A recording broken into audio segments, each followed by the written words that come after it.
नमस्कार, प्यार मिथिला न्यूज में आपका स्वागत है। मैं हूं मनोज। देखिए, अब रात भारी होने लगा है।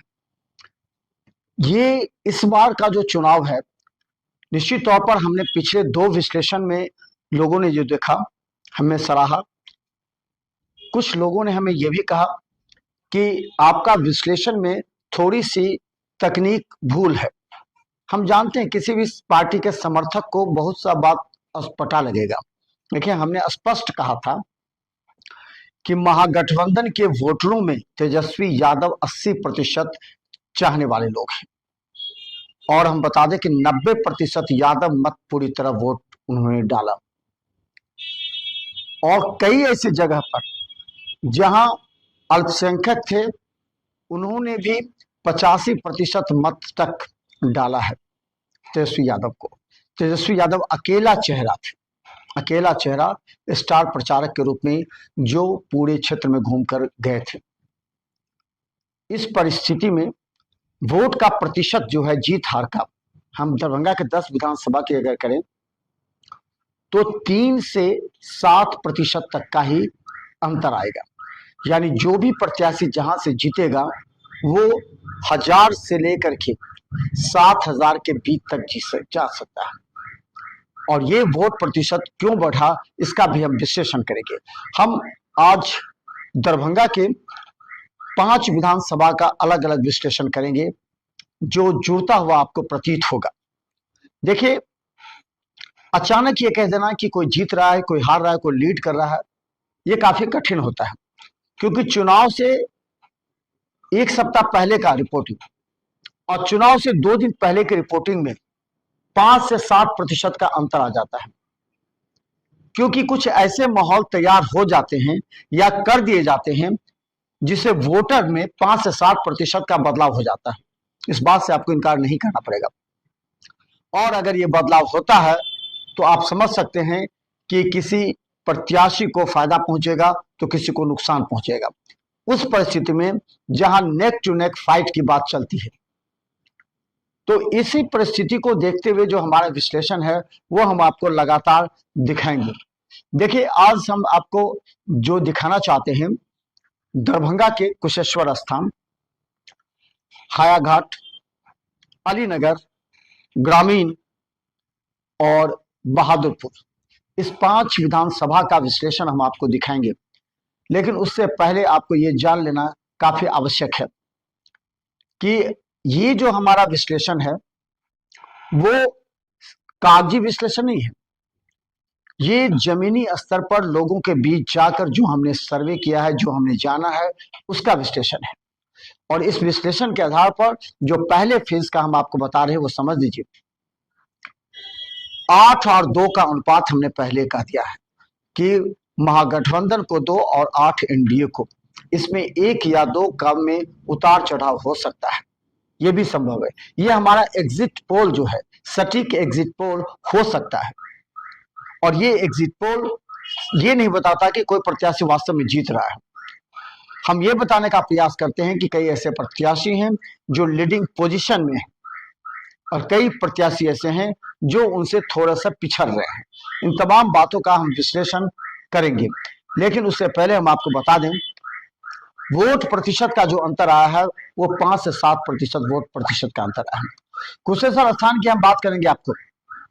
कुशेश्वर स्थान में जरा समझ लीजिए समीकरण 2020 से। 2020 में शशि भूषण हजारी जदयू से चुनाव लड़े थे और अशोक कुमार, डॉक्टर अशोक कुमार, जो कि कांग्रेस के कद्दावर नेता रह जाते हैं, बिहार में मंत्री रहे हैं, वो चुनाव लड़े थे और चुनाव हार गए। और उस समय 6000 या 7000 के आसपास मत से अशोक कुमार जीते थे चुनाव।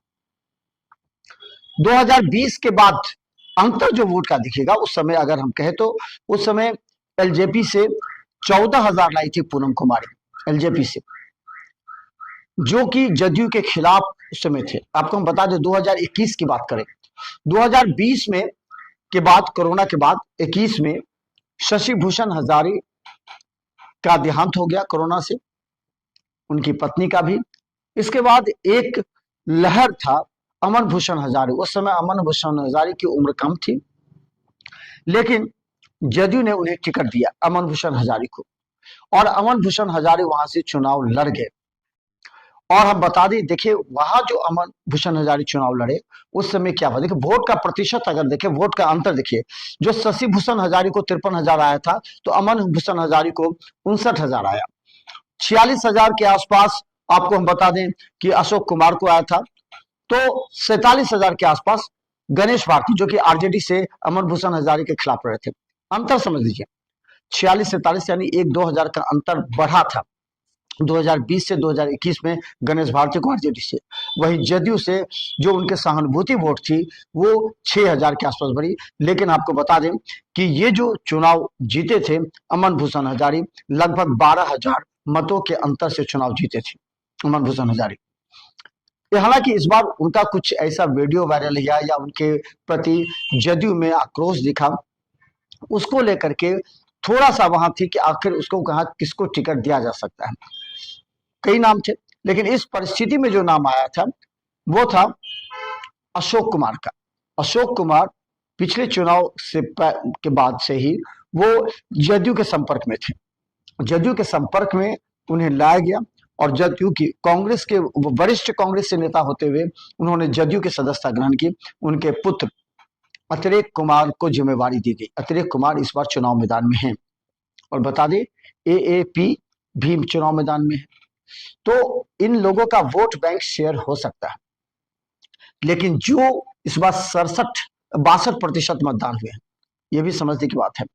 और वोट का अंतर वहां पर 60% से अधिक होगा इस बार, जो हम बता दें, क्योंकि अशोक कुमार का कांग्रेसी बैकग्राउंड है, उनका क्षेत्र है और बना बनाया क्षेत्र है।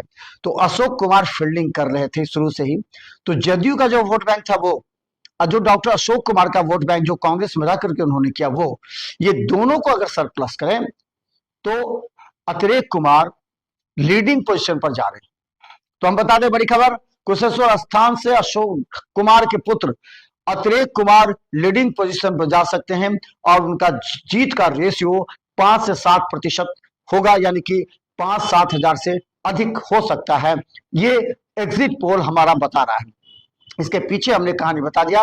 वोट प्रतिशत में गणेश भारती का पिछले वर्ष की तुलना में इस बार अगर 1% बढ़ता है तो समझिए 46,000 से 3,49,000 तक उनको मत आ सकता है। और अगर अशोक कुमार का जो कांग्रेसी और आरजेडी जो बैकग्राउंड के रहे हैं वो, उनका वोट अगर सरप्लस हो जाता है अतिरेक कुमार में, जदयू का जो वोट बैंक है वो, बीजेपी का जो वोट बैंक है वो, एलजेपी का जो वोट बैंक है, पिछली बार 14,000 गया था, उससे पहले 5,000 भी गया था एलजेपी को जब शशि भूषण हजारी थे, उस समय 5,000, 14,000 शशि भूषण हजारी के समय और 5,000 बच गया था अमन भूषण हजारी के समय।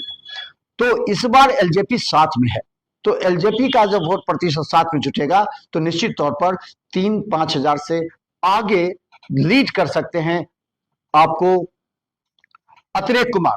तो बिहार मितान न्यूज का जो सर्वे रिपोर्ट एग्जिट पोल बता रहा है, सटीक एग्जिट पोल, कि अतिरेक कुमार जदयू से दरभंगा कुशेश्वर स्थान से लीड कर सकते हैं। यह सबसे बड़ी खबर है और इस खबर का विश्लेषण हमने ये किया है कि वहां पर जो अतिरिक्त वोट बैंक है जो बढ़ा है वो अतिरिक्त कुमार के पक्ष में बढ़ा है। जो पूर्व के वोट बैंक थे वो वोट बैंक उस तरह ही रहे, यानी कि वहां जो सैनी समाज के वोट थे, जिस वजह से एलजेपी से उम्मीदवार रहे हैं इस बार गणेश भारती, और एलजेपी ये नाव से, यानी कि हम बता दें कि मुकेश सहनी के वीआईपी पार्टी के उम्मीदवार हैं गणेश भारती, जो पिछली बार आरजेडी से चुनाव लड़े थे।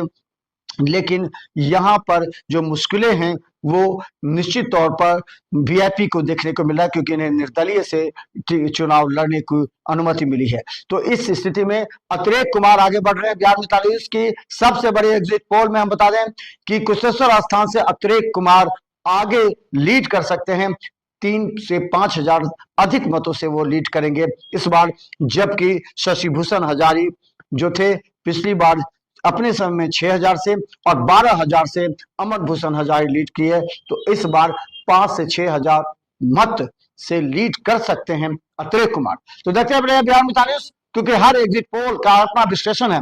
निश्चित तौर पर कमेंट कीजिए, आप कमेंट करने का अधिकार है, लेकिन आप भी जरा अध्ययन कीजिए किसके वोट प्रतिशत बढ़ा है और किसके वोट प्रतिशत स्थिर है। इस पर भी विश्लेषण करना आवश्यक है। देखते रहिए बिहार मिसाल यूट्यूब में सब्सक्राइब कीजिए। यूट्यूब पर लाखों लोग हमें देख रहे हैं। धन्यवाद।